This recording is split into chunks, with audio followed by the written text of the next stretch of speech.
हाँ, ये बात तो ठीक कही उन्होंने कि अखिलेश कौन है, अखिलेश तो है ना।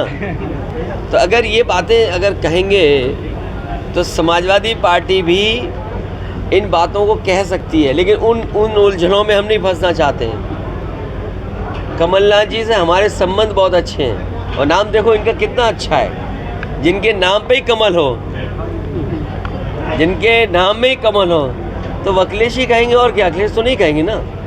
सर एक सवाल और है, स्मृति ईरानी ने आज एक पत्र लिखा है जो अमेठी के तमाम रेलवे स्टेशन और हवाई अड्डा है उसके धार्मिक नाम करने के लिए। अरे बीजेपी से और क्या उम्मीद करोगे आप?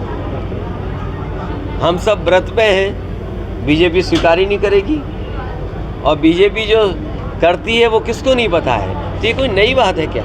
ये बीजेपी का तरीका है काम करने का। लेकिन अगर उनसे ये पूछो कि आज महंगाई बढ़ गई है, बेरोजगारी बढ़ गई है, बिजली का बिल आम आदमी नहीं दे पा रहा है, हरदोई में किसी किसान का अभी तक धान खरीदने का इंतज़ाम नहीं होगा, जो MSP है जो मिलना चाहिए वो तक सरकार नहीं दे पा रही है। और कहाँ सरकार सपना दिखा रही थी कि आय दोगुनी होगी किसान की।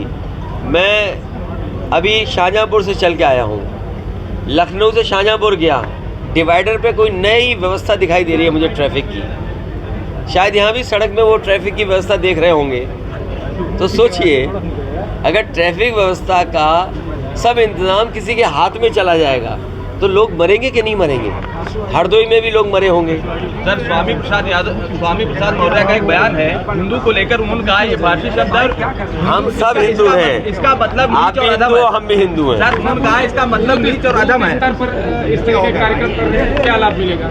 ये देखिए, लाभ ये है कि हमारा कार्यकर्ता जागरूक है और उसको समझ में आना चाहिए कि बीजेपी के आने से बाबा साहब भीमराव अम्बेडकर जी का संविधान खत्म हो जाएगा। अभी आपने जिला पंचायत चुनाव देखे होंगे, MLC के चुनाव देखे होंगे।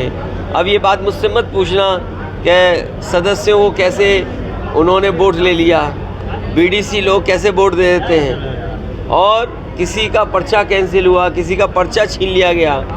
और आपको याद होगा लखीमपुर बगल का चेला है जहाँ पर एक माता और बहनें जब नॉमिनेशन के लिए गई उनका पर्चा किस तरह खींच लिया गया, साड़ी और कपड़े फाड़ दिए।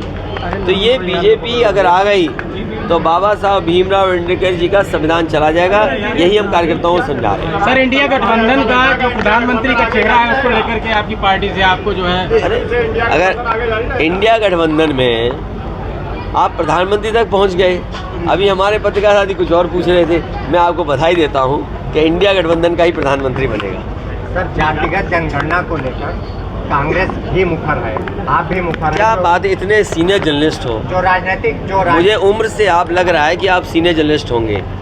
ये कहिए कि कांग्रेस पार्टी अब मुखर हुई है। ये वही कांग्रेस पार्टी है जिसने जाति जनगणना के आंकड़े नहीं दिए, जाति जनगणना नहीं होने दिए। ये चमत्कार है, प्रखर मत बोलिए, ये चमत्कार है। क्योंकि सबको एहसास हो गया है कि जब तक पिछड़े, दलित और आदिवासी और अल्पसंख्यक भाइयों का साथ नहीं लोगे तो आप कामयाब नहीं होगे। आपने नहीं देखा, प्रधानमंत्री जी खुद कहते हैं हम पिछड़े हैं। तो अगर पिछड़े, दलित और आदिवासी और अगड़े भी कुछ अगर जाति जनगणना मांग रहे हो तो इसमें क्या बात है?